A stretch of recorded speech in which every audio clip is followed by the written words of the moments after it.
All right, so there's a natural progression in real estate. Most people start in residential. Maybe they buy a house, maybe they buy a duplex and they rent out the other half. Maybe they do fix and flip, maybe they do wholesaling. And after they get comfortable with that, maybe they move into something bigger, like multifamily, mobile home parks, RV parks, self-storage, or maybe it's just 4-unit apartment buildings. What if I told you you could just skip all that and there's something so much better? So in this video, I'm gonna tell you about 3 different asset classes that I absolutely love, one of which I've bought a lot of buildings in, the other I plan to buy buildings in, and the third is just a bonus.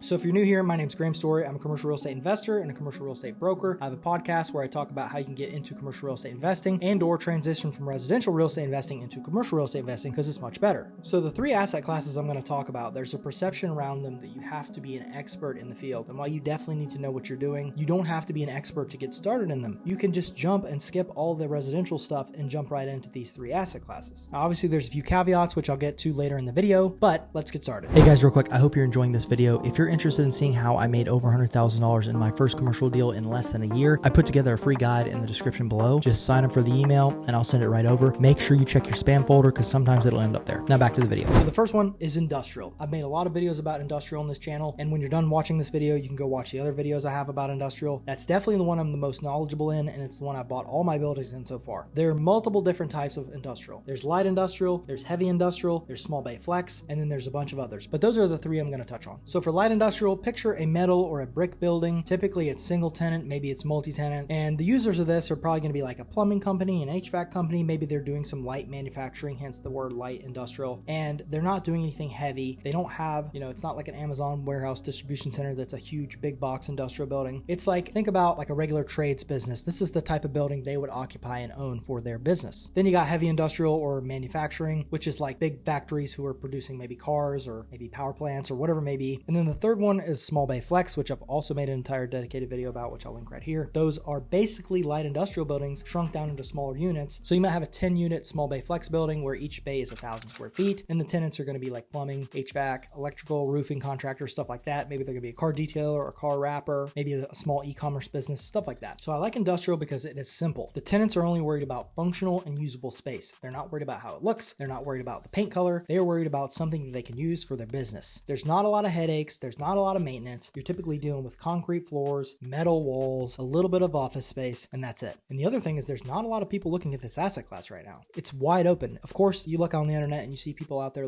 talking about this type of stuff, but in reality, that's a very, very small percentage of people, and chances are in your local market, there's not somebody looking for this stuff, or maybe there is, but there's enough to go around. All right, so the second thing I want to talk about is retail, and there's a million different types of retail, but picture maybe like a neighborhood shopping center, a big box shopping center with a food line in it, or whatever your grocery store is in your local state. It could be a fast food restaurant like a Wendy's or a Hardee's. It could be an automotive shop like a Take 5 Oil, or it could be like a dollar store. There's a million different types of retail. So our favorite type of retail is what we call neighborhood strip centers. And basically you can look at these as like the small bay flex of retail. You're looking at maybe, same example I used earlier, a 10-unit, 10,000 square foot shopping center that each unit's 1,000 square feet. These businesses are typically going to be ones that Amazon or other big can't replace. Think about something like Chinese restaurant or a pizza shop or a nail salon or maybe a FedEx or UPS store. Tenants that the internet will not replace because everybody loves to go get a piece of pizza or Chinese takeout or whatever it is in their neighborhood. And the beauty is that if one of these tenants leaves, you have 50 other tenants who could come fill 1,000 square foot space for their business. So the third one I want to talk about is office. And I'm not going to sit here and pretend to be an office expert. I am not. But what I do know is since COVID, a lot of big corporations have been shrinking their office space size. There's a negative connotation around the office right now, and everybody thinks that it's doom and gloom and there's no opportunity there. However, when everybody else is doing something, you should probably do the opposite. So I think there's a lot of opportunity in office. You have to be very careful. You have to pick up these properties at a very low price per foot. That's one of the main things we look at in the investing world. It is buying something on a good price per foot basis. And if you think about it, people are buying office buildings for, I've heard of $40, $50, $60 a foot, maybe $80 a foot, or maybe even $100 a foot. But we're buying industrial buildings for $40 a foot. You're buying an office building that has a nice floor. Maybe it has a nice lobby area.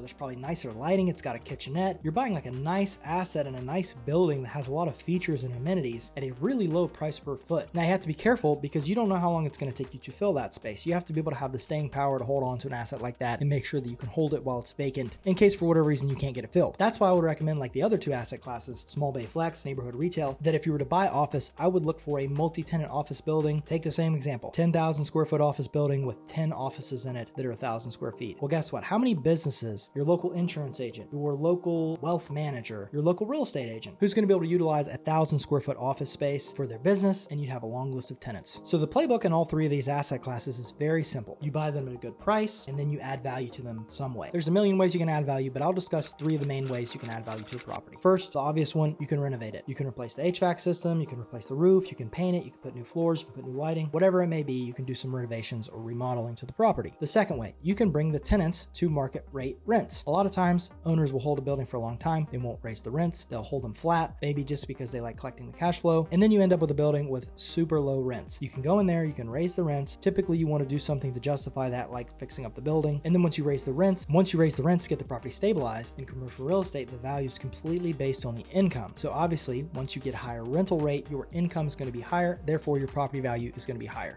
Sometimes that can be hundreds of thousands of dollars. And also keep in mind, while you're leasing these properties, you can sign them on a 3 or a 5-year lease. If you inherit a property that has month-to-month tenants, meaning their lease is done, it's expired, and now they're just on month-to-month and they've been there for a while, you can lock them in for 3 years, maybe 5 years, because if you go sell this to an investor, they're going to want longer lease terms. And the third way is you can simply just change the lease structure. So a lot of times landlords will keep leases as modified gross or maybe gross leases, which means the landlord's still paying for a lot of the expenses like taxes, insurance, maintenance. But nowadays, triple net is very common in the commercial world, and that's kind of the standard. If you convert a lease to triple net, that means the tenant is going to be paying for your taxes and your insurance and your maintenance. If you do all those things, naturally the income of the property is going to go up. So if you do all three of these things simultaneously, you renovate it, you raise the rents to market rate, and you change it from a modified gross to a triple net, you are very likely to create hundreds of thousands, if not millions of dollars of value. And that is the beauty of commercial real estate over residential real estate or apartments. And yes, multifamily is technically commercial real estate when you get over 5 units. And yes, a lot of the same stuff applies to this. You can go and increase rents in multifamily, and you can do the same thing. You can buy a building, raise the rents, and sell on a cap rate and make a nice flip. But these three asset classes are so much simpler, they're so much easier, there's less competition, and they are true commercial real estate. So hopefully this is valuable. Hopefully it's opened your eyes to what's available out there besides multifamily. You hear everybody talking about RV parks, boutique hotels, storage. And there's nothing wrong with those asset classes. I'm not hating on them. You can do very well in them. But this is a side of the business in commercial real estate I don't hear a ton of people talking about, and it's something I'm focusing on. So hopefully you got some value here. Please, if you have any questions, comment them below. I will definitely answer them. Like, subscribe, and I'll see you in the next one.